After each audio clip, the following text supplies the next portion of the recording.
I'll do 16, 17, 18 in one video here. So let's start with 16, negative 2, less than negative 2y plus 11, less than 6. This is a compound linear inequality.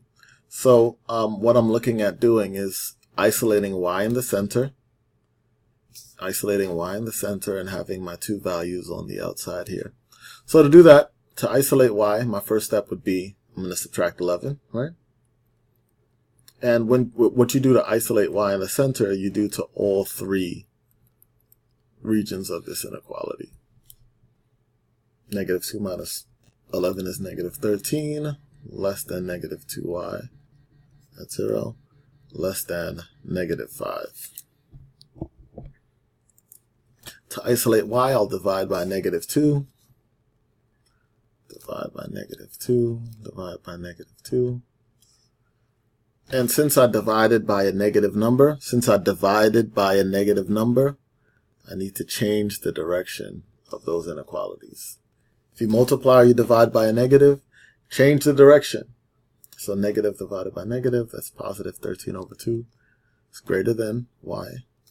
It's greater than negative divided by negative, positive 5 over 2. So if I draw a number line to represent this solution, number line goes from negative infinity to positive infinity. Smaller number first, so 5/2 first. That's 2.5 first. 13 over 2, that's 6.5 second. My solution, all values in between, my solution set, all values in between 5/2 and 13/2. Just greater than, not greater than or equal to, so parentheses. Not greater than or equal to, so parentheses.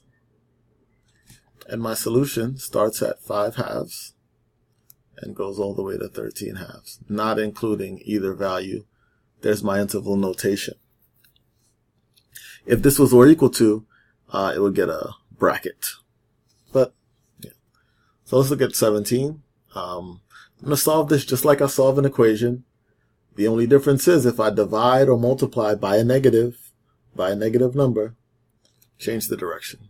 So negative 8y plus 14 plus y is greater than or equal to 2y minus negative 8, that's plus 8, minus y.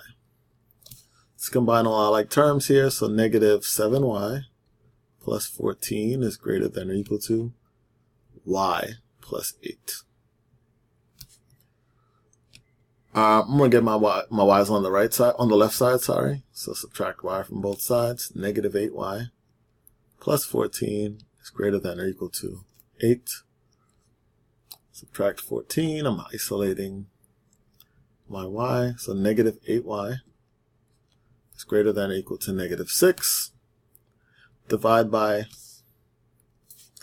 negative 8. So I divided by a negative, so the direction of this inequality must change.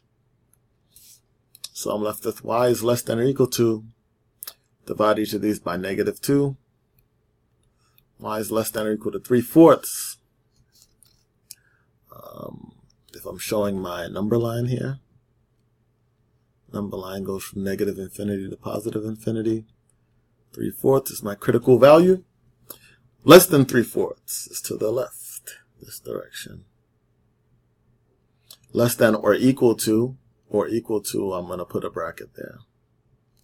So my interval notation starts at negative infinity and goes all the way to 3/4.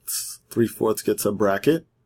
Positive, negative, infinity always get parentheses because you can never exactly equal infinity or negative infinity. You can never reach it, but you can approach it.